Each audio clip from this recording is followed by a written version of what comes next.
first guest tonight is a best-selling author and the Grammy and Emmy award-winning host of The Rachel Maddow Show, which airs weeknights at 9 p.m. on MSNBC. Her #1 New York Times best-selling book, Prequel, An American Fight Against Fascism, will be published in paperback on May 6th. Please welcome back to the show our friend Rachel Maddow, everybody.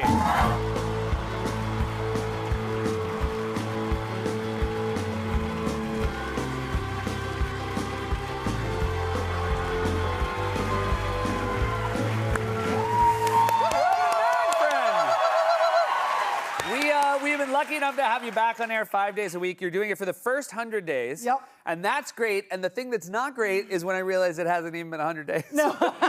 Now I've got 21 more shows till the end of the 100 days, but who's counting? All right, 21 Yes. more. And one of the things you've been focusing on is the protests of the American people, both big and small. Yeah. Because I think there's been a lot of talk about maybe how people don't have the energy to stand up the way maybe they did in 2016. But one of the things you try to do is point to the fact that people are finding the energy. Yeah, and I feel like there's been this, like everybody talking about it on TV and kind of the pundit class is like, let's look to Washington to see what the response is. And you look at Washington and all the Democrats are like... But then you go to random towns in Indiana and there's everybody standing out in front of the Social Security office and in front of the Tesla dealership and in front of the VA Medical Center. And it's really everywhere. And it's been from the very beginning of when Trump and Musk started firing everybody and cutting everything. People instantly came out, not just in blue states and not just in liberal cities, but everywhere, including Republican districts. And I just feel like our national political media isn't wired to look at that stuff.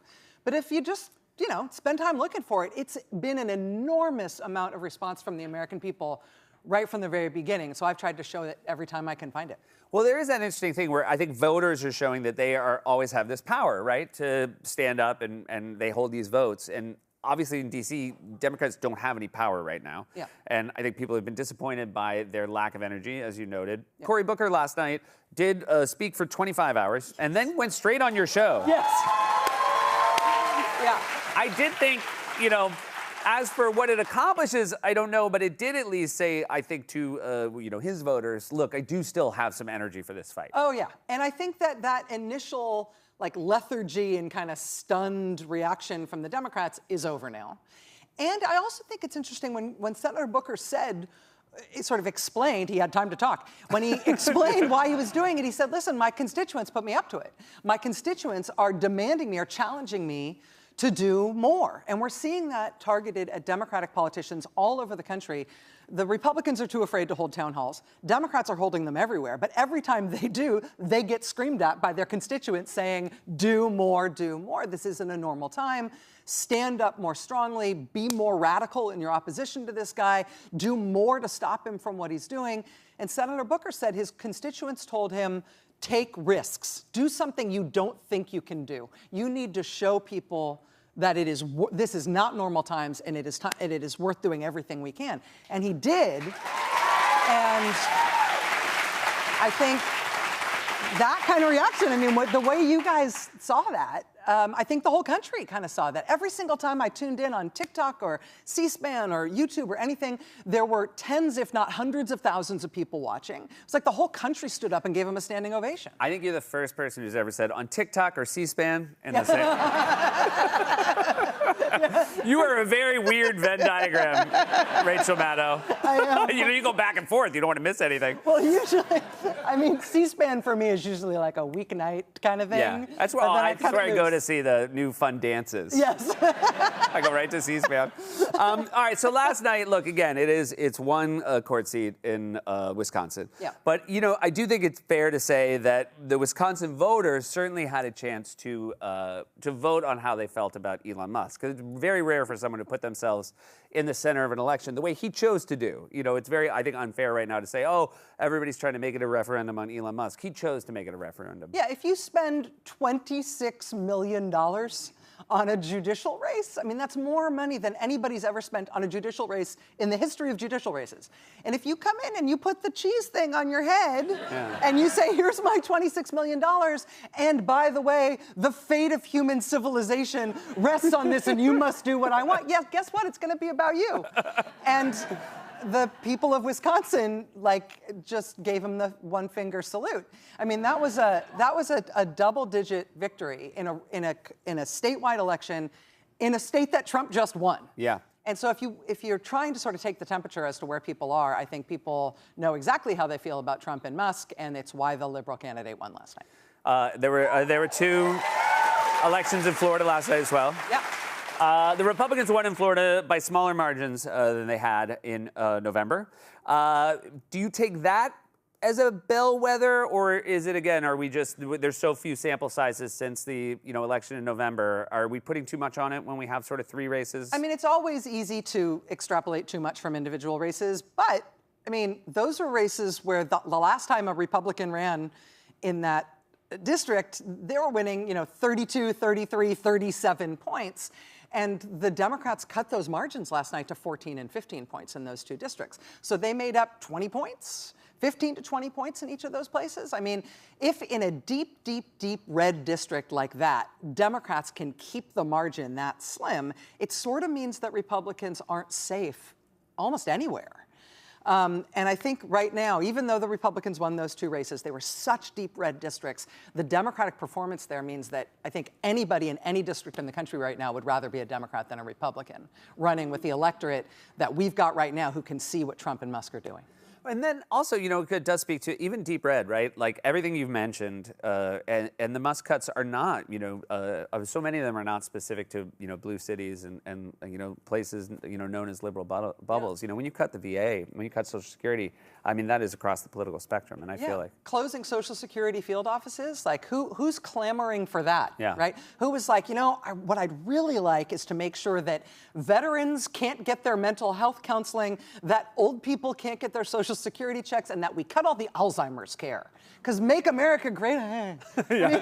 Who wanted that? Who wanted that? Who voted for that? Not only did nobody vote for Elon Musk, but nobody voted for any of the things he's doing. I mean, they're cutting the people who are working on bird flu. We've got a measles epidemic. They're cutting the people who are working on measles immunization. I mean, the stuff that they're doing is indefensible, which Republican members of Congress are finding. And anytime anybody has a chance to either stand outside with a sign proclaiming it, or, as we saw last night, vote on it, they're telling Trump and Musk what they think. All right, stick around. I have more to ask you. This is Rachel Maddow. We'll be right back. We're back with Rachel Maddow. Yeah, you and my wife share a birthday, and it was yesterday. Your wife's birthday is April 1st? She's an April Fool's baby as well. Oh, see, this is probably why we get along. Yeah, I think so, too. Astrological things. Our other birthday buddies are Paul Manafort, Okay. who is Trump's campaign chairman, and Samuel Alito, Wow. the ultra-conservative Supreme Court justice. So my wife maybe just rose to the top of your rankings. I was going to say, if we are all peas in a pod, I would like my pea to be next to her pea. Did you have a good birthday? I went to the dentist. Great. And I had a meeting with my boss, and I did a TV show about Donald Trump. So, is that a good birthday? I do. All right, so I want to show this because you have done some mental health stuff better than going to the dentist. This is early in the Trump administration. Yes. You went ice fishing. I love ice fishing. Okay. It's my favorite thing in the world. Nothing about this photo makes me think that you and I agree on this. I mean, even up to I like eating fish, but I don't think that looks like much of a meal. It's a little guy. Yeah, it's a little guy. But he went back. I put them back. All right, so this is, so you just kind of sit like that? Yes. Basically if you've never been ice fishing, what it is you go outside when it's very, very cold, you put on all of your clothes at once, and then you stare into a hole. And sometimes something happens, and sometimes it doesn't. But if you're me, by the end of the day, you're happier than you've been in months. Now, I thought there was a nice tent, and you have a fire inside, but this to me looks like you didn't put any planning into it. No. There's this big drill, an auger that you have to carry out there to drill the hole. But then, and you could bring all the other stuff. You could bring the hut and the heater and the beer and everything. But I just run out there with the drill and sit down because I'm a little bit of a weirdo. But this is my happy place. But this means, I guess, the most shocking thing is that someone took these photos that wasn't you, so you convinced another human to join you. My girlfriend Susan will accompany me for long enough to document that I was there. Okay, gotcha. And that I haven't fallen through. And then she goes back home. Gotcha. Yeah. A lot has been said about the Signal story, and certainly none of the excuses are very believable or appropriate. But is the bigger story that this is how they're going to approach when they have scandals, because they're going to have scandals, Yeah. which is they're just going to gaslight us in hope that it goes away. My favorite thing about the Signal scandal is so they said there was no classified information. And then we learn what was in the discussion, and it's like the exact time the F-18 is taking off, carrying what weapon, and where they're going to drop it. It's like, I don't know that much about classified information, but that's it. Yeah. I can tell that's it. And so they said after that came out, we're going to have an internal investigation to discover how this came about. And yesterday, the day before, the White House announced, case closed. We've closed the door on the investigation. Then we find out, as soon as they've closed the case, that they were also using Gmail for the National Security Advisor, and there's been 20 other incidents in which they've used Signal for conversations like this. But the case is closed. That investigation is done in the sense that we did not do it. So, this is how they're protecting our national security and making sure there's accountability for the bad guys. It's very easy to wrap up an investigation quickly if you don't do it. Exactly. Yeah. One of the things that I find the most haunting is we're seeing a level of capitulation that I don't think we saw during the first Trump administration. Yeah. And when you see what's happening with these law firms, and look, I think what's happening to them is deeply unfair. What the Trump administration is choosing to do with these executive orders, it would not be a situation I would want to deal with. Ooh. If I ran a law firm, but yeah, it'll come down. They always come down. But, are you surprised? I guess I'm less surprised that the Trump administration is using this tool as a cudgel, but have you been surprised at how the law firms have reacted, those who have come to terms? Oh, yeah.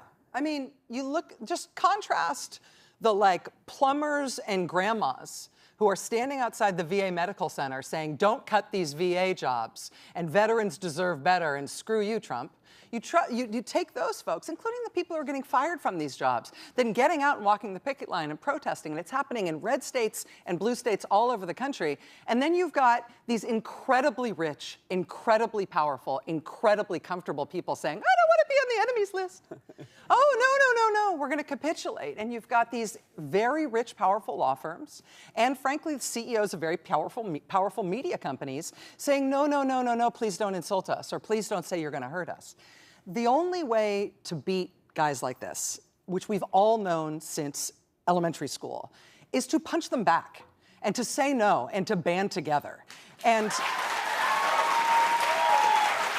to capitulate to these guys the way some of the most powerful, most comfortable people in the country are is disgusting. But I do think the way the regular American people are standing up, whether it's, whatever kind of protest they're doing, and Americans are protesting all over the country every single day, that is where I take my inspiration. And I feel like maybe we need a new leadership class if this is the way the so-called leaders are just eating it, basically. Also, I will use that as a reminder, your wonderful book, Prequel, about a time very similar to now that happened not too long ago, is in paperback in May. It's a fantastic book. I highly recommend everybody pick that up as well. Thanks so much for being here. Thank you, so much. Great to see you, my friend. Thank you. Rachel Maddow, everybody. Rachel Maddow Show.